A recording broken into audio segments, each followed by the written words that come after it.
اللہ وبرکاتہ نحمدہ و نصلی علی رسولہ الکریم اما بعد اعوذ باللہ من الشیطان الرجیم بسم اللہ الرحمن الرحیم ومن اعرض عن ذکری فإن له معیشة ضنکا ونحشره یوم القیامة اعمی۔ الحمدللہ آپ لوگوں نے سب سے پہلے جناب محمد فاروق حسین صاحب کو سماعت فرمایا، اس کے بعد شاہ نواز بھائی یعنی ہمارے عبدالجبار بھائی کو سماعت فرمایا۔ پہلے آپ لوگوں کے سامنے دنیا کی حقیقت کیا ہے قرآن کریم اور چند احادیث کے ذریعے اس پر روشنی ڈالی گئی، اور اس کے بعد میں جیسا کہ پچھلے اتوار کے روز بھی آپ لوگوں نے جو آخرت کی زندگی سے متعلق یعنی حشر کے دن جس طریقے سے اللہ رب العالمین کے آگے ہم حساب و کتاب کے لیے پیش ہوں گے اور دنیا میں ہمیں کس طریقے سے زندگی گزارنی چاہیے، جس پر ہمارے عبدالجبار بھائی نے روشنی ڈالی تھی، مزید اسی پر آج آپ کے سامنے اسی موضوع کو آگے بڑھاتے ہوئے اسی پر روشنی ڈالی گئی، اور قرآن کریم کی آیات کے ذریعے الحمدللہ بڑے اچھے ہی انداز میں آپ کو یہ بتایا گیا کہ کل قیامت کے دن کوئی کسی کے کچھ کام آنے والا نہیں ہے۔ ہر ایک شخص کے لیے اس کے اپنے اعمال ہیں، اعمال حسنہ ہے، اگر وہ لے کر اس دنیا سے جائے گا، اور اعمال حسنہ وہی ہے جس کا ذکر قرآن کریم کے اندر کر دیا گیا ہے۔ تو جو یہ لے کر اللہ کی بارگاہ میں حاضر ہوگا تو وہاں پر نہ تو رشتہ داریاں کام میں آنے والی ہیں، رشتہ داریاں تو یہیں پر دنیا کے اندر کٹ جائیں گی، آخرت میں یہی اعمال صالحہ کے ذریعے حساب و کتاب، اور اس کے بعد میں دو زندگیاں جنت یا جہنم والی زندگی ملنے والی ہے۔ چلیے چند قرآن کریم کی آیات کو لے کر کچھ غلط فہمیاں ہم مسلم امت کے اندر، مسلم قوم کے اندر چند غلط فہمیاں ایک کئی صدیوں سے ہمارے بیچ میں چلی آ رہی ہے، اس سے پردہ ہٹانے کی کوشش کروں گا تاکہ ہم اپنے ذہن کو صحیح کر کے اس دنیا کی حقیقت کو ہم صحیح طریقے سے سمجھ سکیں، اور دنیا کو پہلے جنت بنائیں، بعد میں آخرت کی جنت کے لیے دنیا چھوڑ کر چلے جائیں۔ اس پر روشنی ڈالنے کی کوشش کروں گا۔ آپ اچھی طرح سے جانتے ہیں کہ اس دنیا کے اندر ہمارے آزاد 56 یا 57 ممالک ہے، اور پھر اس کے بعد میں تعداد اگر دیکھیں گے دنیا کے اندر مسلمانوں کی تو کروڑوں کے اندر آپ کو ملیں گے، اور کئی ممالک تو ہمارے آزاد اسلامی ممالک آپ کہیے، وہاں پر اسلامی یعنی اللہ کی کتاب کے مطابق قانون ہو یا نہ ہو، لیکن مسلمانوں کی میجورٹی ہے، اس حساب سے اسے اسلامی ممالک کہا جاتا ہے۔ تو اب آپ دیکھیے 57 یا 56 ممالک ہے، پھر اس کے بعد میں کئی کروڑوں کی تعداد میں مسلمان دنیا کے اندر آباد ہے، اور دنیا کے کونے کونے میں ہر الا ماشاء اللہ تقریباً ممالک کے اندر مسلمان آباد ہے، کہیں پر میجورٹی میں ہے، کہیں پر مائنورٹی یعنی کہیں پر اقلیت میں ہے، کہیں پر اکثریت میں ہے، اور اس اعتبار سے اگر آپ نظر ڈالیں گے تو کہیں پر حاکم ہے، کہیں پر محکوم ہے، یا کہیں پر نیم حکومت ہماری ہے۔ تو اسی طریقے سے یعنی مسلمان قوم کی ایک اجتماعیت پر آپ نظر ڈالیں گے تو یہ پتہ چلے گا کہ لیکن اتنے ممالک رہنے کے باوجود بھی دوسری چیز، یا پھر اتنی کروڑوں کی تعداد رہنے کے باوجود بھی جو چیزیں ہمارے سامنے آتی ہیں، غیر مسلم ممالک سے، غیر مسلم قوم سے مسلمان ہر ایک اعتبار سے ہر ایک مسئلے کے اندر آپ کو کمزور نظر آئیں گے۔ 56 یا 57 ممالک ہے، لیکن آپ دیکھیں گے انہیں روپیے کی ضرورت پڑتی ہے تو مغربی ممالک کی طرف بھیک مانگنے کے لیے، خیرات مانگنے کے لیے ہاتھ پھیلانا پڑتا ہے، اور غلہ انہی کے یہاں سے آتا ہے، جو کچھ چیزیں ہیں ہتھیار ہیں انہی کے یہاں سے آتا ہے۔ مغربی ممالک جب چاہیں جس ملک میں چاہیں جسے صدر بنانا چاہیں یا جسے حاکم بنانا چاہے، جسے محکوم کرنا چاہے، کٹ پتلی حکومتیں بٹھاتے چلے جاتے ہیں۔ اور پھر اس کے بعد میں ہم مسلمانوں کی حالت پر یعنی نظر ڈالنے کے بعد ہمیں یہ پتہ چلتا ہے کہ مسلمانوں کی زبانوں پر جو باتیں ہیں وہ یہ ہے کہ دنیا مسلمانوں کے لیے حقیر ہے، ذلیل ہے، جس طریقے سے دنیا مسلمانوں کے لیے کتے سے بھی زیادہ بدتر ہے۔ یہاں پر مسلمان ہمیشہ قید کی زندگی کے اندر رہیں گے، جیسے وہ حدیث بھی ہے الدنیا سجن المؤمنین و جنت الکافرین۔ یہ جو حدیث ہے کہ دنیا جو ہے وہ مومنوں کے لیے، مسلمانوں کے لیے قید خانہ ہے، اور کافروں کے لیے جنت ہے، یا اسی طریقے کی باتیں آپ کو ہر ایک تقریباً الا ماشاء اللہ تقریباً یہی باتیں آپ کو سننے کے اندر ملتی ہے۔ تو چلیے غیر مسلمین اب جب یہ باتیں سنیں گے اور ہماری یہ حالت کو، ہماری مفلسی، ہماری تنگی، ہماری ناداری، ہماری محتاجی، یہ ساری چیزوں پر نظر جب غیر مسلمین ڈالتے ہیں تو وہ صرف ایک ہی بات کہتے ہیں کہ یہ ساری کی ساری چیزوں کا ذمہ دار اسلام ہے۔ اسلام نے مسلمانوں کو اس دنیا کے اندر کمزور سے کمزور کر دیا ہے۔ جب مسلمانوں کو اسلام نے تعلیمی اعتبار سے، معاشی اعتبار سے، سیاسی اعتبار سے دنیا کے یعنی کسی بھی شعبے کے اندر کامیاب نہیں بنایا ہے، اس سسٹم کو اگر ہم قبول کر لیں گے تو پھر ہمیں بھی اسلام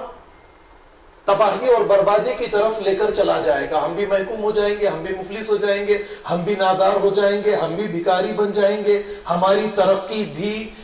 ختم ہو جائے گی، ہم بھی مسلم ممالک کی طرح دوسروں سے بھیک مانگنے والے بن جائیں گے۔ یہ سوچ کر تعلیم یافتہ طبقہ یا مغربی ممالک، غیر مسلم ممالک یا غیر مسلم قوم جو ہے وہ ہم سے دور چلے جاتے ہیں۔ اب اگر کہیں پر کوئی مسلمانوں کی چند چیزوں کو دیکھ کر انفرادی طور پر مسلمانوں کی چند چیزوں سے، یا وہ خود قرآن کریم کا مطالعہ کر کے اسلام کو قبول کر لیتا ہے تو یہ اچھی بات ہے، لیکن یہ ہمارے لیے کوئی کامیابی کی ضمانت نہیں ہے۔ اسلام کا قبول کرنا جس وقت میں چنگیز خان کی اولاد نے بغداد کو تباہ و برباد کر دیا تھا، خلافت عباس بنو عباس کا خاتمہ کر دیا تھا، اس وقت میں مسلمانوں نے اجتماعی طور پر جو کارنامہ انجام دیا اور چنگیز خان کی ساری اولاد کچھ ہی سالوں کے اندر ساری کی ساری اسلام کے اندر داخل ہو چکی تھی۔ اس طریقے سے اگر اسلام کے اندر لوگ آپ داخل کروانا چاہتے ہیں لوگوں کو، تو اسلام کو ایک دوسرے ڈھنگ سے غیر مسلمین کے سامنے پیش کرنا پڑے گا، جس طریقے سے کبھی رشیا نے پیش کیا تھا ان کے سسٹم کو، اور آج مغربی ممالک پیش کر رہے ہیں ان کے سسٹم کو، سوشیلزم کے نام سے، کبھی کیپٹلزم کے نام سے، سوشیلزم کے نام سے جس طریقے سے پیش کیا ہے، اس طریقے سے ہمیں بھی اسلام کو غیر مسلمین کے سامنے ایک نظام کے طور پر، دنیا کے تمام مسائل کے حل کے طور پر اگر ہم پیش کریں گے، پہلے اپنے مسائل کو ہم حل کریں گے، غربت کا خاتمہ کر لیں گے، سیاست پر یعنی حاکم کے طور پر ساری دنیا کے سامنے اپنے آپ کو منوائیں گے، اور تعلیمی اعتبار سے اپنے آپ کو اعلیٰ کر کے دکھائیں گے، تو غیر مسلمین دین اسلام کو بڑی تیزی کے ساتھ قبول کریں گے۔ اس کے لیے کہ مسلمان اتنی یعنی محتاجی کے عالم میں مکان کی تنگی، روٹی کی تنگی، لباس کی تنگی، ہر ایک مسئلے کے اندر تنگی، محتاجی، ناداری، مفلسی، یہ مسلمانوں کے اندر آئی کہاں سے ہے کہ غیر مسلمین دیکھ کر اس چیز کو پسند نہیں کرتے۔ تو آپ کو پتا چلے گا، آپ جمعے کا خطبہ سننے کے لیے یا کسی عالم کی تقریر سننے کے لیے، یا خاص کر آپ جمعہ خطبہ سننے ہی کے لیے آپ چلے جائے، تو علماء حضرات ہی آپ کو یہ کہتے ہوئے نظر آئیں گے کہ دنیا مسلمانوں کے لیے اسی طریقے سے لکھ دی گئی، آپ کی تقدیر میں یہی ضلالت ہے، ذلت ہے، رسوائی ہے، محتاجی ہے، جھیلنا ہے۔ غیر مسلمین بھوکے جس طریقے سے بھوکے دسترخوان پر ٹوٹ پڑتے ہیں، اسی طریقے سے تم پر ٹوٹ پڑیں گے، تمہیں تباہ و برباد کر دیں گے۔ اللہ کے نبی صلی اللہ علیہ وسلم کی پیشین گوئیاں ہیں کہ سارے کے سارے اتحاد و اتفاق کریں گے اور تمہیں ختم کرنے کے لیے چڑھیں گے، دوڑیں گے، ختم کریں گے۔ امام مہدی کے نکلنے کے بعد میں تمہارے حالات سدھریں گے، جب تک کے لیے تمہیں انتظار کرنا ہے۔ اور امام مہدی کے نکلنے کے بعد میں بھی مسلمانوں کے بیچ میں کئی فرقے بن جائیں گے، چند افراد امام مہدی کا ساتھ دیں گے، باقی سب کے سب گمراہ ہو جائیں گے، گمراہ لوگوں کے ساتھ دجال کے لشکر کے اندر شریک ہو جائیں گے۔ اس طریقے کی باتیں کر کر کے ہم نے امت کی سوچ کو بالکل اس طریقے کی بنا دیا ہے، کرنا یعنی دنیا کے اندر کام کاج کرنا، ترقی کے لیے کچھ کرنا نہیں ہے، تقدیر میں یہی ہماری لکھ دیا گیا ہے، تباہی ہے، بربادی ہے دنیا میں، آخرت میں ہمیں سب کچھ مل جائے گا۔ چلیے اب قرآن کریم سے اگر ہم سوال کریں گے کیا ایسا ہی ہے؟ اگر پچھلی زندگیاں آپ دیکھیں گے کہ حضرت آدم کے بعد سے ابراہیم علیہ السلام کا دور لیں گے، نوح علیہ السلام کا لیں گے، پھر ابراہیم کا لیں گے، تو وہ ایک الگ شکل ہے. اس وقت میں بادشاہت قائم تھی، اور بادشاہ کا جو مذہب ہوتا ہے یہ زبردستی لوگوں کو وہی مذہب کی طرف دعوت دیتا، اور جو دوسرا مذہب مانتے سخت سے سخت سزائیں دے کر انہیں ختم کر دیتا. نبی کریم صلی اللہ علیہ وسلم کا دور بھی اسی طریقے کا دور تھا. ایک طرف رومن امپائر، ایک طرف ہمارے یعنی ایک طرف فارس تھا. یہ سارے مسائل اللہ کے نبی صلی اللہ علیہ وسلم کے سامنے بھی تھے. میں اس گفتگو میں نہیں جاؤں گا، وقت زیادہ ہو جائے گا، لیکن قرآن کی طرف میں آپ کو لے کر آتا ہوں کہ دنیا کے اندر ترقی حاصل کرنے کے لیے، اقتدار حاصل کرنے کے لیے، حاکم بننے کے لیے کیا کرنا چاہیے. اللہ نے سورہ جاسیہ کی آیت ہے، دیکھیے، فرمایا وَسَخَّرَ لَكُم مَّا فِي السَّمَاوَاتِ وَمَا فِي الْأَرْضِ جَمِيعًا مِّنْهُ. آسمانوں اور زمین میں جو کچھ ہے اللہ رب العالمین نے انسان کو مسخر کرنے کے لیے بنایا ہے. انسان اب چاہے وہ مسلمان رہے یا غیر مسلم رہے، جو کائنات کی چیزوں کو تسخیر کرے گا اور اس سے فائدہ حاصل کرے گا، دوسروں کو فائدہ پہنچائے گا، اب وہ مسلم رہے یا غیر مسلم رہے. اللہ تعالیٰ یہ نہیں دیکھیں گے کہ یہ نمازی پڑھنے والے ہیں، فجر کی نماز میں مسجد کو ساری کی ساری آباد کر دیتے، تراویح کی نماز بھی نہیں چھوڑتے. اللہ تعالیٰ کو اس سے کچھ لینا دینا نہیں ہے. اللہ کا ایک قانون ہے، اس قانون کو جو قوم فالو کر لے گی، اگرچہ وہ بتوں کی پوجا کرے، گائے کی پوجا کرے، سورج چاند ستاروں کی پوجا کرے، عیسیٰ کو اللہ کا بیٹا مانے، عزیر کو اللہ کا بیٹا مانے، اللہ کی کتاب کو نہ مانے، لیکن اللہ کے قانون کو اگر وہ فالو کر لے، یہ قانون جو قرآن کریم کے اندر بیان کر دیا گیا وَسَخَّرَ لَكُم مَّا فِي السَّمَاوَاتِ وَمَا فِي الْأَرْضِ جَمِيعًا مِّنْهُ، کہ اس کائنات کی ساری چیزوں کو تم مسخر کرو. جب تم ان کو مسخر کرو گے تو اللہ رب العالمین، جیسے دوسری جگہ پر اللہ تعالیٰ نے یہ فرمایا کہ کامیابی تمہیں مل کر رہے گی، تو یہ ایک قانون ہے. دیکھیے، جب اس قانون کے اوپر مسلمان عمل کریں گے، اس یعنی کائنات کی چیزوں کو، زمین و آسمان میں جو کچھ، آسمانوں اور زمین میں جو کچھ ہے، اس کو تسخیر کریں گے. اب اس کے لیے میں خطبہ جمعہ کے موقعوں پر بار بار، جیسے پانی کی لہروں کے ذریعے ٹائیڈل انرجی، یا پھر سورج کی شعاؤں کے ذریعے سولار انرجی، یا پھر اسی طریقے سے آپ دیکھتے چلے جائیں مغربی ممالک کچرے کے ذریعے الیکٹرک پیدا کر لینا، یا آپ حضرات پہلے کے دور میں جائیں گے تو خط و کتابت کے ذریعے اپنی باتیں دوسروں تک پہنچائی جاتی تھی. آج کے دور میں آپ اپنے موبائل کے اندر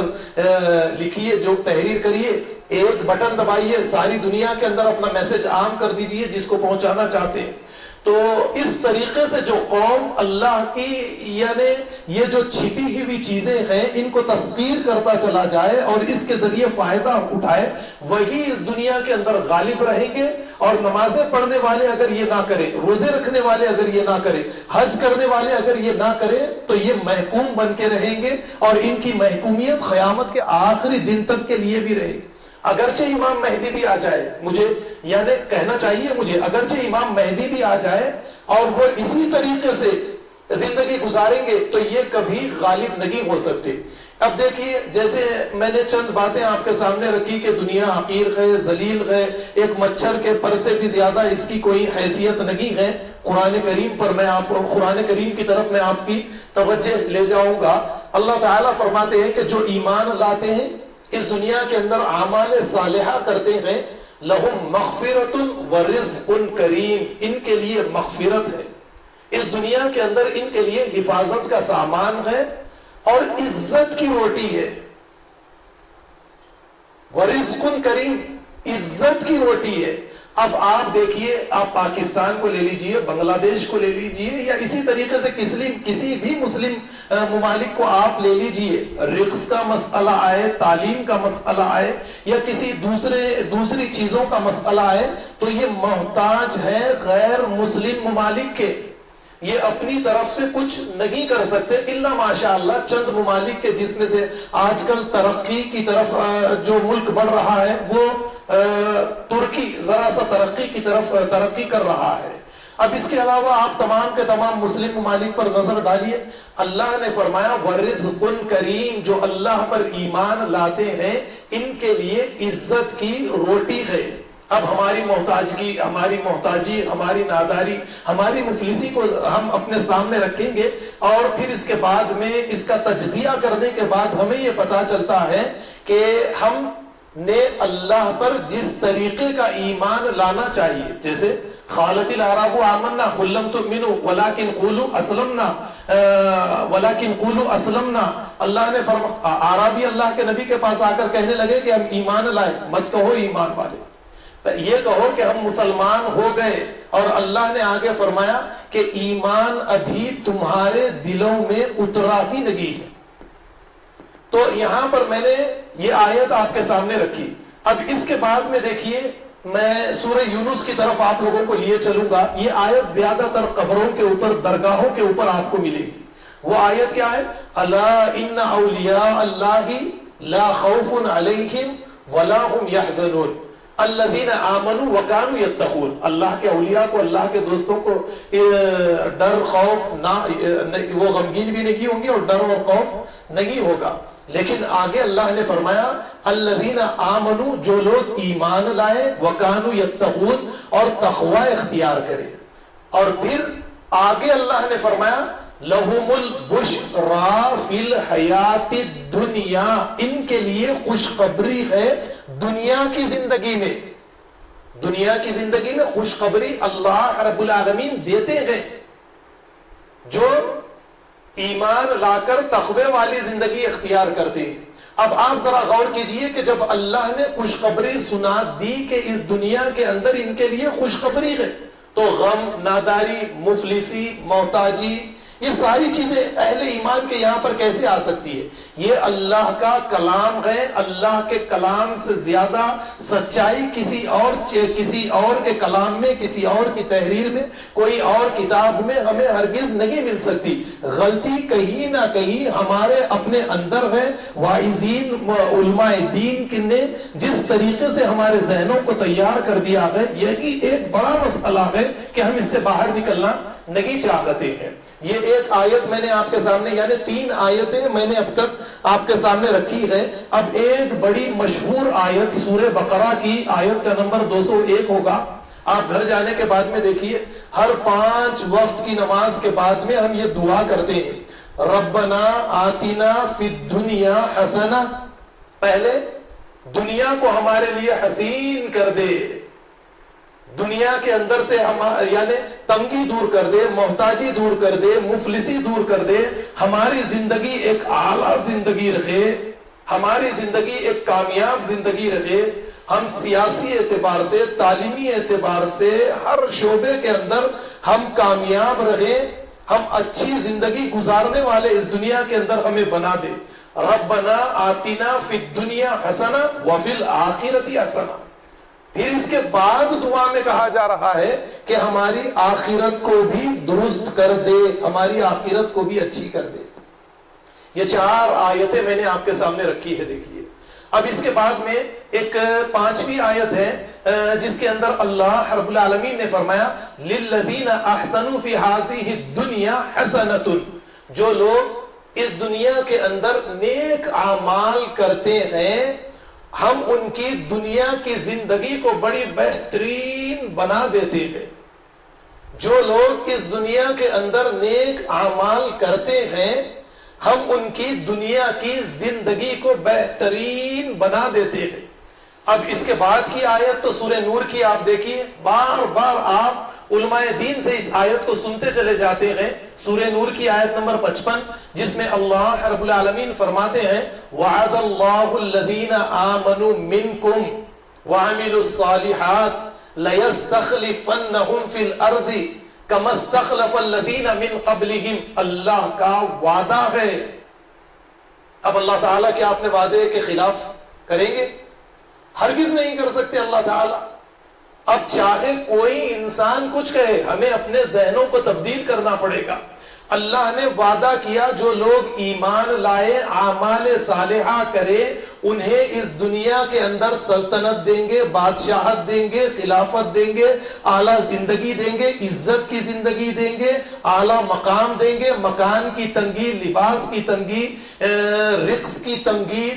یعنی ہر اعتبار سے ان کی زندگی کے اندر کشادگی پیدا کریں گے، عزت کی زندگی انہیں اس دنیا کے اندر دیں گے، ذلت، محتاجی، ناداری، مفلسی، ان تمام چیزوں کا خاتمہ کر دیں گے، محکومیت سے انہیں حاکم بنا دیں گے، جس طریقے سے ان سے پہلے لوگوں کو اس دنیا کے اندر بادشاہت دی گئی ہے۔ اب آپ سورہ نور کی آیت نمبر یہ 55 ہے، یہ اللہ کا وعدہ ہے، اس کے باوجود بھی ہم یعنی اس طریقے کی باتوں پر ہم کس طرح ایمان رکھیں گے، اور کب تک ہم اسی طریقے کی زندگی گزارتے چلے جائیں گے کہ نبی کریم صلی اللہ علیہ وسلم نے یہ فرما دیا کہ بھوکے جو ہے جس طریقے سے دسترخوان پر بھوکے ٹوٹ پڑتے ہیں، اسی طریقے سے تمام کے تمام غیر مسلمین مسلمانوں کے اوپر ٹوٹ پڑیں گے، انہیں ختم کرنے کی کوشش کریں گے۔ یہ پیشین گوئیاں نبی کریم صلی اللہ علیہ وسلم کی اس وقت کے لیے ہے جب مسلمان آپس میں فرقے بن کر جس طریقے سے یہودی آپس میں ایک دوسرے کو مار لیا کرتے تھے، کافر کہا کرتے تھے، عبادت خانوں کے اندر انہوں نے ایک دوسرے کو داخلے سے روک دیا تھا، ایک دوسرے کو چھوٹی موٹی باتوں کے اوپر کافر جہنمی کے فتوے لگایا کرتے تھے۔ جب مسلمان یہ کریں گے تو غیر مسلمین، یہ تو خدا کی سنت ہے، خدا کی سنت، خدا کا قانون ہی ایسا ہے، جیسے سورہ یونس کی وہ آیت میں نے لہم البشرا فی الحیات الدنیا وفی الآخرہ، دنیا میں ان کے لیے خوشخبری ہے بہترین زندگی کی، اسی آیت میں اللہ نے آگے کیا فرمایا؟ لا تبدیل لکلمات اللہ، یہ اللہ کا قانون ہے، یہ اللہ کی سنت ہے، اور اللہ اپنی سنت میں کبھی تبدیلی نہیں لاتے۔ جو ایمان لائے، اعمال صالحہ کرے، تو اللہ کا یہ قانون ہے کہ ہم انہیں اس دنیا کے اندر اقتدار دے کر رہیں گے، اور جو فرقے بن کر آپس میں ایک دوسرے سے لڑائی اور جھگڑے کریں گے، مسجدوں کو بانٹ لیں گے، مدرسوں کو بانٹ لیں گے، یہ دیکھ کر رشتہ کریں گے تبلیغی ہے،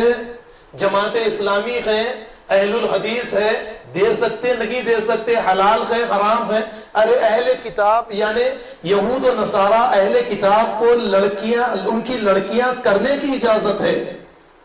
اہل کتاب یہود و نصارہ کی سورہ مائدہ اٹھا کر دیکھیے، ان کی لڑکیاں کرنے کی اجازت دی گئی، مشرک ہے، منع کیا گیا سورہ بقرہ کے اندر صاف الفاظ میں، مشرک ہے تو منع کر دیا گیا، لیکن اہل کتاب کی عورت سے نکاح کرنے کی اجازت دی گئی ہے۔ اب اس کے بعد میں ہم یہ دیکھتے ہیں کہ تبلیغی ہے، جماعت اسلامی ہے، اہل الحدیث ہے، فلاں ہے، فلاں ہے، فلاں ہے۔ اگر ہم یہ چیزیں دیکھیں گے تو یہی سارے معاملات، محتاجی، مفلسی، ناداری، یہ ہمارے ساتھ چلتی رہے گی۔ چلیے میں نے سورہ نور کی ایک اور آیت آپ کے سامنے پیش کی ہے۔ اب اس کے بعد میں دیکھیے مسئلہ کیا ہے، کب اللہ کا یہ عذاب ہمارے اوپر آتا ہے، کیوں ہمیں محتاج، مفلس، ذلیل وقار کر دیا جاتا ہے۔ تو سورہ طٰہٰ کی آیت نمبر 124 آپ دیکھیے، اس آیت میں اللہ نے فرمایا وَمَنْ أَعْرَضَ عَنْ ذِكْرِي فَإِنَّ لَهُ مَعِيشَةً ضَنْكَ وَنَحْشُرُهُ يَوْمَ الْقِيَامَةِ أَعْمَى، جو اللہ کے احکام سے روگردانی کرے گا، پیٹ پھیر لے گا، اللہ تعالیٰ ان کی معیشت کو تنگ کر دیں گے۔ اب آپ ذرا غور کیجئے، کہیں نہ کہیں پر ہم نے اللہ کے احکامات سے منہ موڑا ہے۔ یہاں پر ہم اگر اپنے آپ کو درست کر لیں، اللہ کے فرما بردار بن جائے، جس طریقے سے مجھ سے پہلے جو باتیں بتائی گئی کہ اللہ کی فرما برداری ہی کے اندر ہماری دنیا اور آخرت بنے گی، جب ہم یہ کر لیں گے تو قرآن کی آیت میں جیسے بتایا گیا فَإِنَّ لَهُ مَعِيشَةً ضَنْكَ، کہ ہم اس کی معیشت کو تنگ کر دیتے، بس یہی ایک مسئلہ ہے۔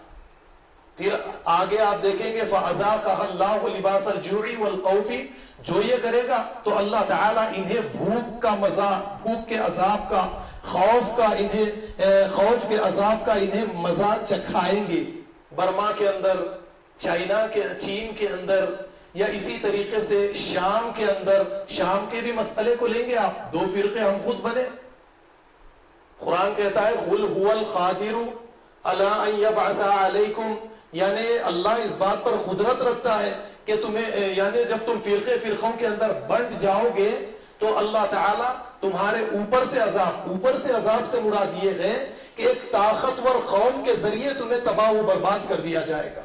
نیچے سے عذاب، من تحت ارجلکم، نیچے سے جو عذاب آئے گا، اس سے مراد ہم نے اس کو ہم نے ہندوستان کے اندر چک لیا ہے. میں اس کے لیے کیا کہوں گا، پہلے ہم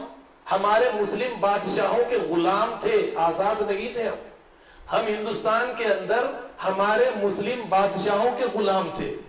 پھر مسلمانوں کے بعد میں ہم نے دو قوموں کی غلامی کی ہے، ایک انگریزوں کی، ایک ہندوؤں کی غلامی کی ہے. پھر اس کے بعد جب انگریز چلے گئے تو ہمارے غیر مسلم بھائیوں کے ہم پھر سے غلام بن گئے. کہاں پر ہمارے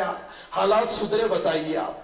بابری مسجد کا مسئلہ ہے تو غیر مسلموں کے یہاں پر فیصلے کروانا پڑتا ہے. 3 طلاق کا مسئلہ بھی غیر مسلم ہی ہمارا حل کرنے کی کوشش کرتے ہیں. اب حجاب کا مسئلہ ہے تو مسلمان اتنے کمزور ہیں کہ اس مسئلے کو بھی حل نہیں کر سکتے. ہم سے زیادہ طاقت میں تو سکھ آپ کو ہندوستان کے اندر نظر آئیں گے. تو من تحت ارجلکم کیا ہے، جس کو تم نے، جو تمہارے پیروں کے نیچے، پیروں کے یعنی جو تم سے دبے ہوئے تھے، یہی تمہارے اوپر حاکم بن جائیں گے، یہی تمہارے اوپر حکومت کریں گے. یہ سب ہم نے دیکھ لیا ہے آج ہندوستان کے اندر. تو دیکھیے اللہ نے یہاں پر فرمایا فَأَذَاقَهَا اللَّهُ لِبَاسَ الْجُوعِ وَالْخَوْفِ، اللہ تعالیٰ تمہیں بھوک کا اور خوف کا عذاب کا مزہ تمہیں چکا کر رہیں گے. عذابًا علیما فی الدنیا، اور اللہ تعالیٰ سخت سے سخت عذاب تمہیں اس دنیا کے اندر دے کر رہیں گے. تو یہ ساری چیزوں کو اگر ہم ثواب کے بجائے عذاب کہہ کر لیں گے، جب ہم اس سے نکلنے کی کوشش کریں گے، جب یہ ساری چیزوں کو مقدر اور تقدیر کا بہانہ بنا کر لیں گے، تو نکلنے کی کوئی ترکیب، کوئی منصوبہ ہم بنائیں گے؟ نہیں بنا سکتے. اب جب ہم اسے عذاب سمجھیں گے، اس کے بعد میں ہم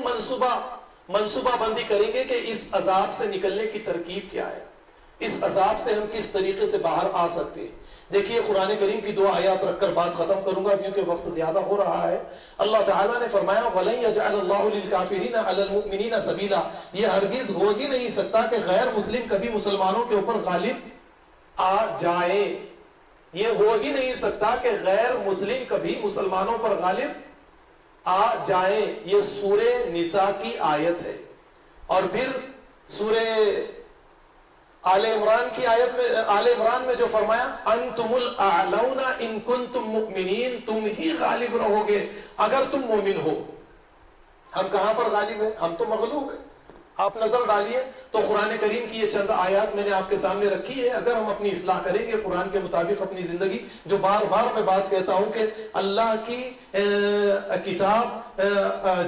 اللہ کی یہ کتاب جبرائیل لے کر آئے، ہم اسے اللہ کی وحی کہتے ہیں. اور وہی عربی کے اندر وحیون سے بنا ہے. اس کے معنی اس سے پہلے میں نے آپ کے سامنے رکھ دیے، زندگی کے ہے، حیات کے ہے. تو یہ کتاب سے جب ہم جڑیں گے تو ہمیں زندگی ملے گی، حیات ملے گی. ہماری زندگی کو، اس چلتی پھرتی کھاتی پیتی زندگی کو اللہ تعالیٰ زندگی تسلیم نہیں کرتے، بلکہ کہتے ہیں اولئک کالانعام، یہ جانوروں کے جیسی زندگی ہے. جانور بھی چلتے پھرتے ہیں، کھاتے پیتے ہیں، بچے پیدا کرتے ہیں، وقت آئے تو دنیا سے مر کر چلے جاتے ہیں. تو اس طریقے کی زندگی کو اللہ رب العالمین حیوانیت والی زندگی تسلیم کرتے ہیں. جب ایک بندہ اللہ کی کتاب سے جڑ کر زندگی لیتا ہے تو اس زندگی کو اللہ رب العالمین انسانی زندگی تسلیم کرتے ہیں. تو اللہ کی کتاب سے جڑ کر ہم ہر ایک مسئلے کا اس دنیا کے اندر حل کر سکتے ہیں، مگر ضرورت ہے اللہ کی کتاب سے جڑنے کی، اس کو سمجھنے کی، دوسروں کو سمجھانے کی. میں اپنی باتوں کو یہیں پر ختم کرتے ہوئے اللہ سے دعا کرتا ہوں کہ اللہ تعالی ہمیں سے سمجھنے والا، دوسروں کو سمجھانے والا بنائے. وآخر دعوانا الحمدللہ رب العالمین. والسلام علیکم ورحمۃ اللہ.